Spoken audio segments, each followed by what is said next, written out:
For the past 3 years, the team at Ubisoft Quebec has embarked on their own epic voyage, creating the world of Assassin's Creed Odyssey. As their journey nears its end, we sat down with members of the development team to discuss recreating the classical settings of ancient Greece, engaging in all-out army warfare, arming players with a first civilization artifact, and for the first time in the series, putting player choice at the forefront of Assassin's Creed. Odyssey is the second step in the transformation of Assassin's Creed into a full-blown RPG. So the big themes of Assassin's Creed Odyssey are the big themes of Assassin's Creed, the franchise. Freedom versus order, that first civilization, that mystery of where we came from. Since we're the oldest Assassin's Creed has ever been in time period, we're able to really explore those, and I think it'll be a super exciting experience for players. Choice was absolutely one of the first things that we started thinking about and we wanted in the game. Not just in the dialogue system, obviously, but within the structure of the game. Especially being able to choose your character. So this is what's going to feel really, really different for players this year. So there is a base storyline that is consistent, that there are a lot of big choices in it, but there's also these small stories that you don't know where they're going to lead. And sometimes it leads in romance, sometimes it leads in a bloodbath, and so, whatever. So and sometimes in a charming relationship with a new friend. The things you make decisions about within quests are going to have an impact later on. You were mine, and Kira took you from me. Greece is about conversations. We wanted to leverage that as a way to interact with history. So if I'm interacting with a historical character, I want to be able to ask questions. I want to be able to know who he is. What brings you to Thelos? We cannot have a conversation with Socrates and make players feel that they are really reliving history without choice. Am I gonna save this guy? Am I gonna let him die? So asking myself questions as a player that are very deep and that could impact the choices, yes, at the end. What exactly is justice? I think it's interesting to build relationships that are not just stopping at a quest. That sense of interest, like that sense of seduction, that sense of playfulness with it as well. Very poetic for someone covered in blood. I like it. It's not everybody that can be seduced in the game, but there are occasions where you will meet people that, when the little heart appears, it's like, oh, I don't know, that dude or that girl, what am I going to do? So I also found this. But we also have friendships that gets built over time in the game. Two sides of the same coin. Since Assassin's Creed Odyssey takes place during the Peloponnesian War, you better believe you're going to get to partake in massive battles between hundreds of Athenian and Spartan soldiers.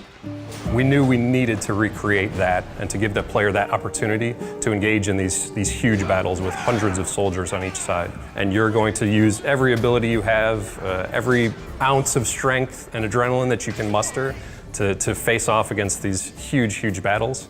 And then once you complete them, you're going to get great rewards out of it, as well as changing who owns that area of the world. So it's not just this huge battle, but it's also consequences within the world itself.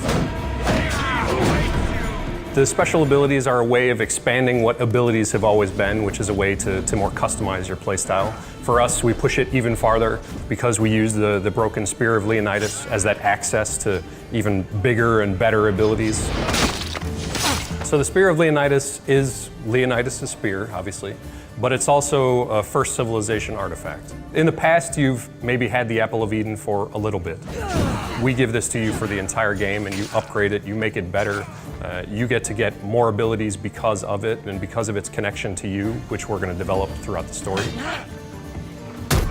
Being 2,500 years ago, the oldest we've ever gone in Assassin's Creed, to where that connection to the first civilization is the strongest it's ever been in the franchise.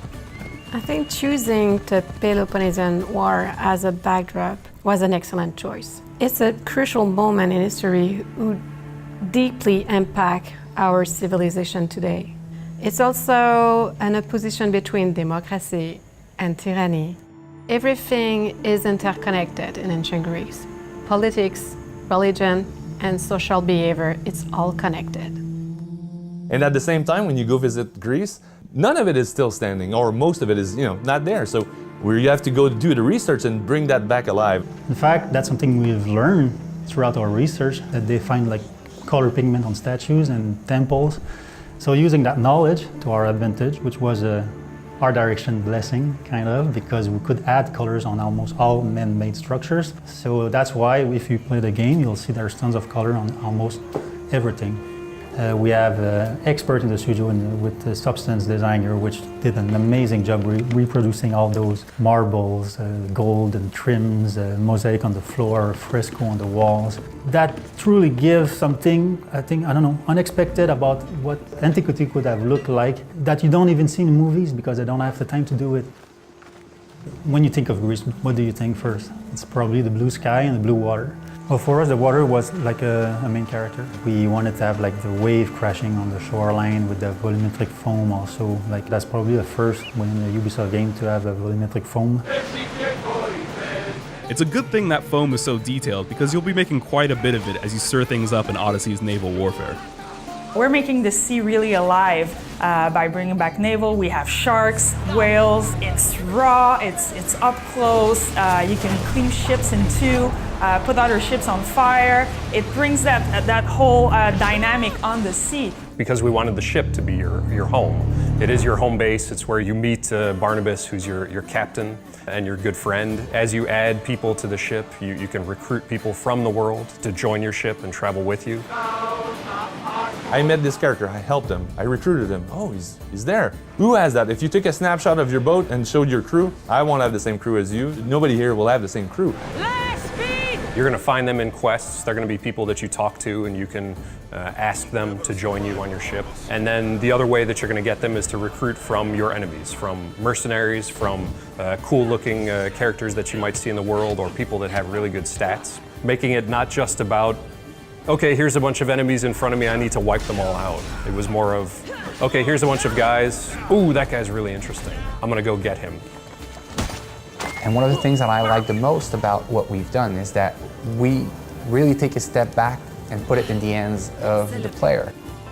Well, for me, this team that I have now at Ubisoft Quebec, and we've been growing this team since 2005 to be, and this is our ultimate goal, was to build a game like Odyssey. The word Odyssey for our game really comes out as the thing, you know, like you'll be going on an epic journey, and that's what we wanted.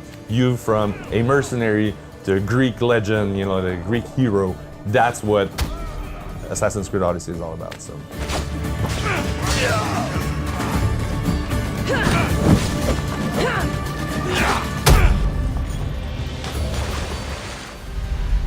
Assassin's Creed Odyssey, available October 5th.